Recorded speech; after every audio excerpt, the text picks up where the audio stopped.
Differential equation के fourth semester के lecture third में आज हम जो है वो सेकंड ऑर्डर की लीनियर डिफरेंशियल इक्वेशन को सॉल्व करने का तीसरा मेथड पढ़ेंगे। शुरू के दो मेथड हमने पढ़ लिए। जो हमारा पहला मेथड है उसमें हम निकालते हैं y equal to u into v, हमारा सॉल्यूशन होता है। u जो है हम इन वाले मेथड से निकालते हैं। तो आपको ये वाला मेथड उस केस में अप्लाई करना है जब आपको यहाँ पर ये सारे अप्लाई करने पे इजीली u मिल जाए। अगर आपको u नहीं मिलता है यहाँ से तो आप इस वाले मेथड से नहीं करेंगे, आप नॉर्मल फॉर्म ट्राई कर सकते हो। नॉर्मल फॉर्म पे कोई बाउंडेशन नहीं है कि एक सेकेंड ऑर्डर की जो डिफरेंशियल इक्वेशन है वो सब पे अप्लाई हो जाएगा। लेकिन आपको एक बात ध्यान में रखनी है, यहाँ पे जो आपको इक्वेशन मिले नॉर्मल फॉर्म में, अगर आप उसको सॉल्व कर पा रहे हो तो ही आप इस मेथड को लेके आगे बढ़ना। अदरवाइज इसके दो मेथड और बता रखे हैं जो हम थर्ड मेथड इसमें पढ़ेंगे और फोर्थ वाला मेथड जो है अगली लेक्चर में पढ़ेंगे। ये मेथड बहुत इजी है, इसमें कुछ बहुत ज़्यादा चीज़ें ध्यान में रखने लायक नहीं है। ये मेथड है स्वतंत्र चर का परिवर्तन, चेंज ऑफ इंडिपेंडेंट वेरिएबल।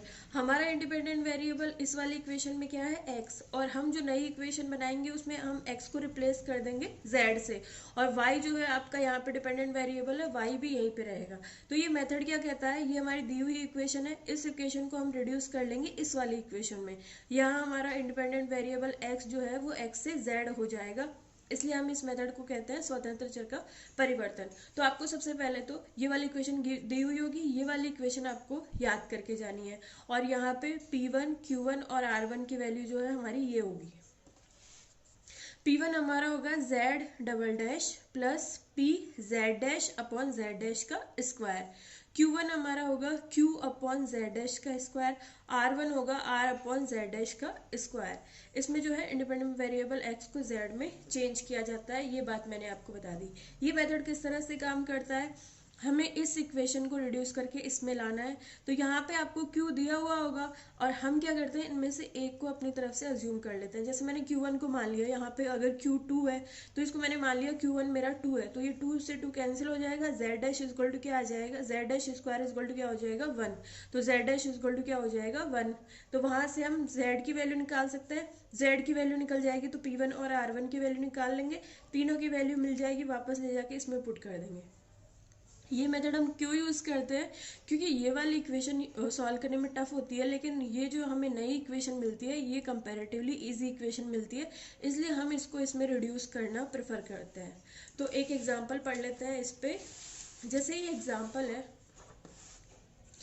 ये हमारे पास है solve cos x d2y upon d x square plus sine x d y over d x minus 2y cos cube x is equal to 2 cos 5x।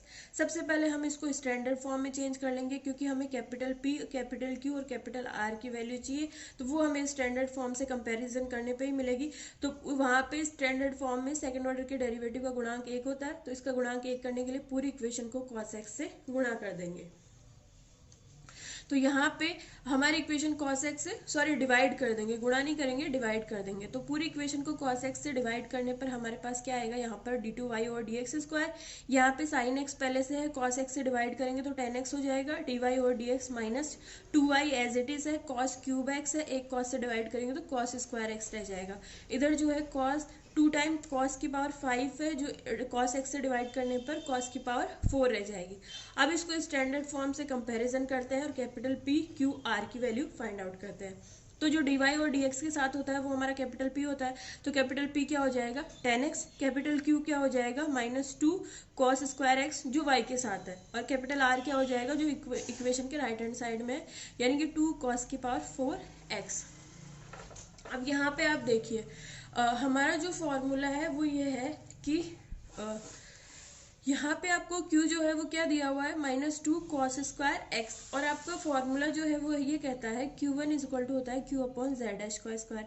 तो Q को अगर अपन माइनस 2 मान ले, Q1 को अगर अपन माइनस 2 मान ले तो Q1 इज इक्वल टू क्या होता है Q अपॉन Z डैश का स्क्वायर। इसको अगर माइनस 2 मान लेंगे तो ये माइनस 2 इस वाले माइनस 2 से कैंसिल हो जाएगा, और आपके पास क्या बचेगा Z डैश का square is equal to cos square x। तो दोनों का स्क्वायर हट जाएगा, इमेजिनरी नंबर भी नहीं आएगा। तो मेथड क्या कहता है, पहले आप Q1 को एक इनमें से P1 Q1 R1 को एक को आपने खुद से अज्यूम करना होता है, तो फिर पहले अपन Q1 को ही अज्यूम करते हैं। तो Q अगर आपका -2 cos स्क्वायर x है तो अपन Q1 को -2 लेंगे ताकि दोनों तरफ से -2 कैंसिल हो जाए और दोनों तरफ सिर्फ स्क्वायर वाली टर्म ही रहे। तो मैंने क्या कर दिया, Q1 को मैंने मान लिया -2। तो Q1 इज इक्वल टू क्या होता है, Q अपॉन जेड डैश का स्क्वायर, और इसको अपन ने क्या माना है, Q1 को -2 माना है, इसका मतलब Q अपॉन जेड डैश का स्क्वायर को हमने अपन ने क्या माना है, -2, और यहाँ पे Q1 इज इक्वल टू ये होता है इसलिए। ठीक है, अब यहाँ पर ये हो गया हमारे पास, ये इक्वेशन आ गई। इसमें Q की वैल्यू पुट कर देते हैं, क्या है -2 cos स्क्वायर x, और इधर हमारा -2 चल ही रहा है, -2 से -2 कैंसिल हो जाएगी, आपकी इक्वेशन में क्या बचेगा, cos square x upon Z dash का स्क्वायर इज इक्वल टू 1। तो दोनों तरफ क्या क्रॉस मल्टीप्लीकेशन करने पे क्या आएगा, जेड डैश का square is equal to cos square x। Easily root हट सकता है, कोई दिक्कत नहीं आएगी। आपको Q1 ऐसा अज्यूम करना है जिससे हमारे पास ऐसी वाली सिचुएशन आ जाए जिसका हम इजीली रूट हटा सके और सॉल्व कर सके। तो यहाँ से जेड डैश का square equal to cos square x है, दोनों तरफ का रूट हटा लेंगे जो है यहाँ पे, तो क्या आ जाएगा, z dash equal to cos x, यानी जेड डैश का मतलब क्या है, d z over d x equal to cos x. तो यहाँ पे हम इंटीग्रेशन कर देंगे तो जेड इक्वल टू क्या आ जाएगा, कॉस एक्स का इंटीग्रेशन क्या होगा, साइन एक्स। अब यहाँ पे हम P1 और R1 की वैल्यू निकाल लेंगे। P1 का फॉर्मूला क्या होता है, Z double dash plus capital P Z dash upon Z dash का स्क्वायर। तो जेड डैश तो आपका कॉस एक्स है, तो जेड डैश का स्क्वायर क्या हो जाएगा, cos square x. Z double dash क्या होगा, अगर जेड डैश कॉस एक्स है तो इसका एक बार और हम डिफ्रेंशिएशन करेंगे तो जेड डबल डैश आ जाएगा, और ये क्या आ जाएगा, minus sine x plus capital P हमें इक्वेशन में दिया हुआ है टेन एक्स है, और जेड डैश हमारा क्या है, कॉस एक्स है, तो मैंने ये कॉस एक्स लिख दिया। ये माइनस साइन एक्स है, और ten x cos x, ten x को अपन sine x upon cos x करेंगे तो कॉस एक्स से कॉस एक्स कैंसिल हो जाएगा, और आपके पास यहाँ पे क्या बचेगा, प्लस का साइन एक्स, इधर माइनस का साइन एक्स, दोनों क्रॉस होके क्या हो रहा है, जीरो। इस वाले मेथड की यही खासियत है कि यहाँ पे P1 बहुत से केसेस में जीरो हो जाता है, तो आपका फर्स्ट ऑर्डर का डेरिवेटिव हट जाता है, इक्वेशन बहुत ईजी मिलती है जो P1 Q1 R1 की मिलती है वो। तो P1 की वैल्यू 0 आ गई। R1 की निकाल लेते हैं। R1 का फॉर्मूला क्या है, R अपॉन जेड डैश का स्क्वायर। तो R की वैल्यू हमें क्या गिवन है, 2 cos की पावर 4x, और जेड डैश का स्क्वायर क्या है, जेड डैश अगर cos x है तो जेड डैश का स्क्वायर है cos स्क्वायर x। दोनों को अपन ने सॉल्व किया तो क्या आएगा, 2 cos स्क्वायर x। ये हमारा क्या हो गया, यहाँ पर ये हमारा 2 cos स्क्वायर x जो है हमारा क्या हो गया, R1। अब हमें एक और चीज जो है यहाँ पर ध्यान देने लायक है कि हमारी इक्वेशन जो नहीं मिलेगी उसमें y और z ही होगा, उसमें जो है आपका x नहीं होगा। तो यहाँ पे हमें 2 cos स्क्वायर x को जो है z में कन्वर्ट करना पड़ेगा, और 2 cos स्क्वायर x को हम अपन क्या लिख सकते हैं, अगर z equal to sine x है तो cos स्क्वायर x क्या हो जाएगा, 1 minus z square. 2 as it is है, cos square x is equal to क्या होता है, 1 माइनस साइन स्क्वायर एक्स, और साइन एक्स क्या है, z, तो इसको अपन क्या लिख सकते हैं, 1 माइनस जेड स्क्वायर। ये आपको दिख नहीं रहा होगा, इसको अपन ने 2 cos स्क्वायर एक्स को, इसको हमने z में चेंज कर लिया इस वाले रिलेशन की हेल्प से। तो cos स्क्वायर एक्स को अपन लिखते हैं 1 माइनस साइन स्क्वायर एक्स, और इसको अपन ने लिख दिया 1 माइनस साइन की जगह अपन ने क्या कर दिया, जेड स्क्वायर, साइन स्क्वायर की जगह जेड स्क्वायर कर दिया। तो आपको जो है Q1 की वैल्यू आपने खुद ने अज्यूम कर ली, P1 की वैल्यू आपको मिल गई, और R1 की वैल्यू आपको मिल गई। तो अब अपन क्या करेंगे, इस वाली इक्वेशन में तीनों वैल्यूज पुट कर देंगे। तो ये आपका क्या आएगा, d2y upon D Z square. P1 आपका 0 है तो 0 इंटू डी वाई और डी जेड, प्लस Q1 आपका क्या है, -2, हमने खुद ने अज्यूम किया है, ये y के साथ आ जाएगा, इज इक्वल टू R1 हमारा क्या है, 2 इंटू 1 माइनस जेड स्क्वायर। ये आपको ध्यान में रखना है कि इसको x की फॉर्म में नहीं लिखना, क्योंकि इस वाले इक्वेशन में x नहीं है, सिर्फ y और z ही है। तो ये हमारी इक्वेशन हो गई, इसको अपन ने और सही से लिख लिया तो d2y और डी जेड स्क्वायर, ये वाली टर्म हट जाएगी, -2y is equals to 2 into 1 minus z square. ये मैंने यहाँ पे लिखा भी है, 1 minus z square is equal to क्या होगा, cos स्क्वायर एक्स। अब हम यहाँ पे देखिए d2y और dx square minus 2y is equal to 2 into 1 minus z square. ये अचर गुणांकों वाले रेखिक अवकल समीकरण है, तो इसका CF और PI निकाल के इसको सॉल्व कर लेंगे। ये मेथड आपने पहले भी पढ़ रखा है, तो मैं इसको थोड़ा जल्दी जल्दी बता देती हूँ।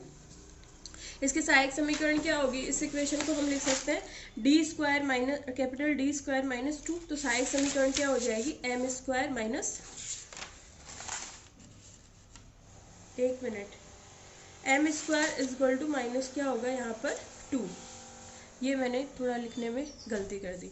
ये m square minus 2 equal to 0 हो जाएगा, तो m की वैल्यू क्या हो जाएगी, प्लस माइनस √2। तो यहाँ पर जो है आपका सॉल्यूशन क्या आ जाएगा, ये आयोटा तो है नहीं, तो ये क्या होगा, c1 e की power √z plus c2 e की पावर माइनस √2z। यहाँ पे आपको ध्यान में रखना है, इक्वेशन में आपके पास y और z ही है।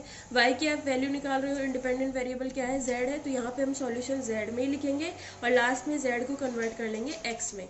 तो ये आपका CF आ गया, PI निकाल लेंगे, ये अपना इक्वेशन के राइट हैंड साइड में जो चल रहा था 2 × 1 minus z square upon D square minus 2 हो जाएगा। तो इसको अपन सॉल्व कर लेंगे। अब जो अपॉन में है उसको अपन ने क्या कर दिया, इसको 1 बनाने के लिए अपन ने 2 को बाहर ले लिया, तो ये क्या हो गया, डी स्क्वायर अपॉन 2 माइनस 1, और माइनस भी बाहर ले लिया तो क्या हो गया 1 माइनस डी स्क्वायर अपॉन 2, और इसको ऊपर लेके गए तो इसकी पावर -1 हो जाएगी, और ये 1 minus z square as it is चल रहा है। यहाँ से जो 2 कॉमन लिया था वो इससे कैंसिल हो गया, तो ये बैलेंस हो गया। तो इसको जो है अपन एक्सपांड कर लेंगे, वहाँ तक एक्सपांड कर लेंगे जहाँ तक कि इसका डेरिवेटिव जो अपन निकाले वो 0 ना आए। तो इसको अपन ने जो है वो डी स्क्वायर तक एक्सपांड कर लिया, क्योंकि जेड स्क्वायर को जब 4 तक करेंगे तो वो 0 आएगा इसका डिफ्रेंशिएशन। तो इसको 1 से मल्टीप्लाई किया तो 1 minus z square 1/2 as it is है, डी स्क्वायर का मतलब है इसका 2 बार डेरिवेटिव। तो एक बार डेरिवेटिव किया तो क्या है 0 माइनस 2z, एक बार और किया तो क्या है -2, ये अपन ने लिख लिया। इसको सॉल्व कर लिया, ये आपका क्या आ गया जेड स्क्वायर। सॉल्यूशन क्या हो जाएगा, y equal to CF plus PI।